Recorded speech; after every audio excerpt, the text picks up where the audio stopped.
3, 2, 1! Hello guys.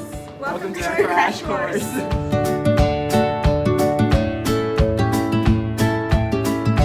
Hi everyone, today we're going to be discussing the epic Oedipus the King, which was written by Greek playwright Sophocles.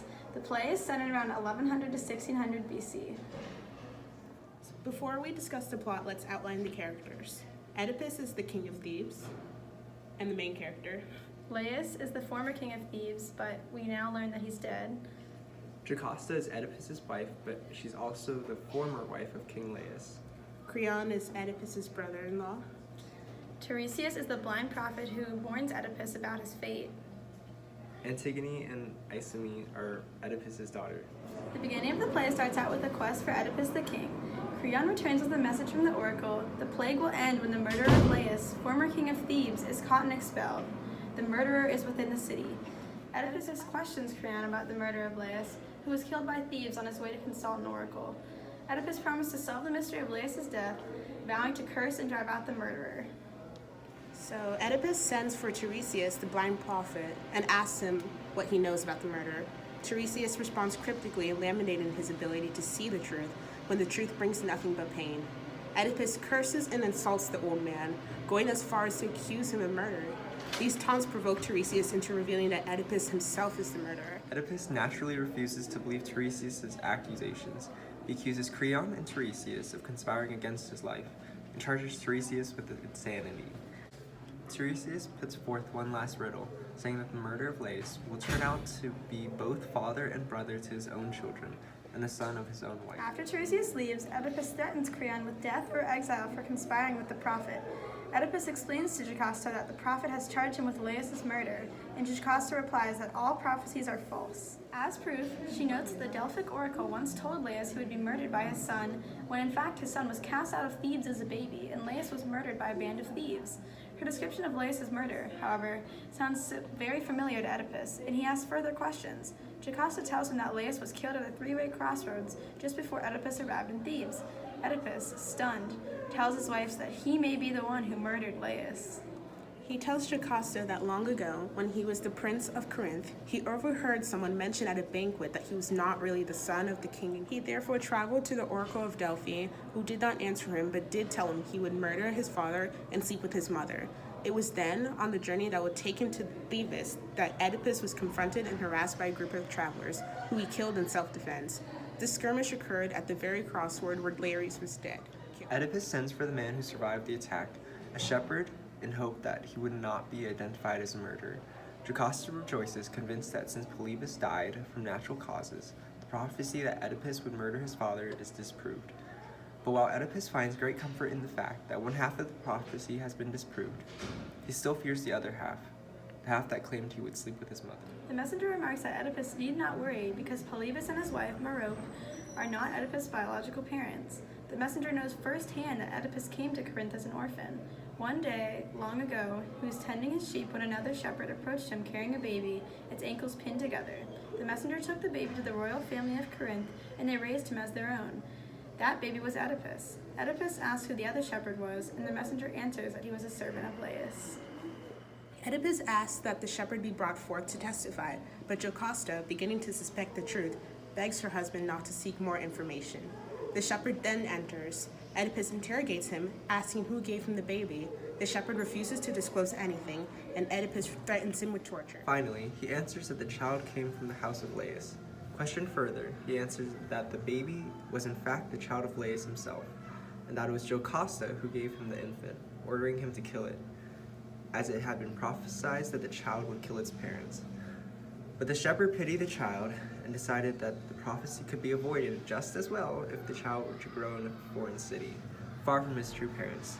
The shepherd therefore passed the boy on to the shepherd in Corinth. Realizing who he is and who his parents are, Oedipus screams that he sees the truth and flees back into the palace.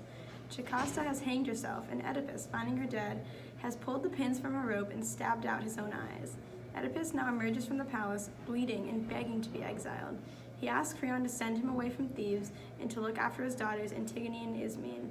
Creon is overjoyed to comply. So one of the major themes in this book is that fate is inescapable.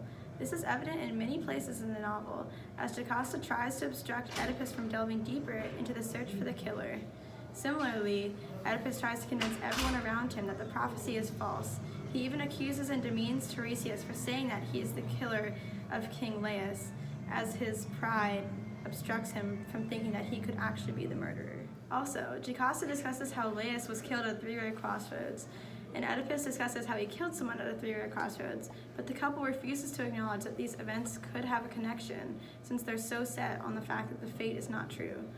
Also, Jocasta chooses to forget that she sent away a baby to escape the same exact fate when she was young. Another major theme is that those who can see are blind to the truth, while those who cannot see know the truth. This is shown particularly with Oedipus and Tiresias. Oedipus, who can see, is quick to place blame on others but himself, but is ignorant to the truth, while Tiresias, who is blind, knows the truth about Oedipus. But then Oedipus blinds himself, and only then does he acknowledge that he is in fact King Laius' murderer, and that he slept with his mother. So the overarching conflict in the epic is the fate true? But there are also several other conflicts between Oedipus and himself and Oedipus and fate. So one of the conflicts is Oedipus versus himself. A plague takes over Thebes, which the oracle says will leave once the murderer of Laius is punished and exiled. Oedipus condemns the murderer, damning himself without yet realizing it. Since Oedipus believes he is innocent, he actively seeks out Laius' killer, destroying himself in the process. He must battle his hubris, or pride, in the consequences of his actions. The entire play encompasses the overarching conflict of Oedipus versus his fate, or a more general theme of man against fate. In the beginning of the play, the oracle declares that Laius and Jocasta, king and queen of Thebes, will have a child, Oedipus, who will kill his father and marry his mother. In an attempt to save Oedipus from his fate, a shepherd takes him to the king of Corinth, who adopt him. After learning he is adopted, Oedipus visits Tiresias, who repeats that Oedipus is doomed to his fate. Over the remainder of the play, Oedipus does indeed succumb to his fate. While he tries to escape it, there is nothing Oedipus can do. One important symbol is suicide, as Jocasta kills herself and Oedipus virtually kills himself as he exiles himself. Blindness plays a major role in the play, as it almost shines light on the truth and reality. The prophet who warned Oedipus of his fate was blind, but he could clearly see the truth. Oedipus finally accepts the truth of his background and his fate when he blinds himself. Blindness brought about the sight in the play. Another symbol is limited free will. Oedipus, Jocasta, and Laius had little to no control of their future, even though they attempted to change them. No matter what they did, Oedipus still ended up killing Laius and marrying Jocasta. This showed that there's limits to a person's free will, and also connects back to the fact that one's destiny is inescapable. All throughout the play, there are many references to Greek mythology. The Sphinx gives Oedipus his tragic flaw, which is hubris and pride. By solving the riddle, he is able to marry Jocasta. Another reference to Greek mythology is through the illusion of Helios, the god of sight. In the play, Oedipus says, "No, I swear by Helios, first in heaven, may I die friendless and accursed, the worst of deaths if I ever meant that." Thanks for watching our crash course.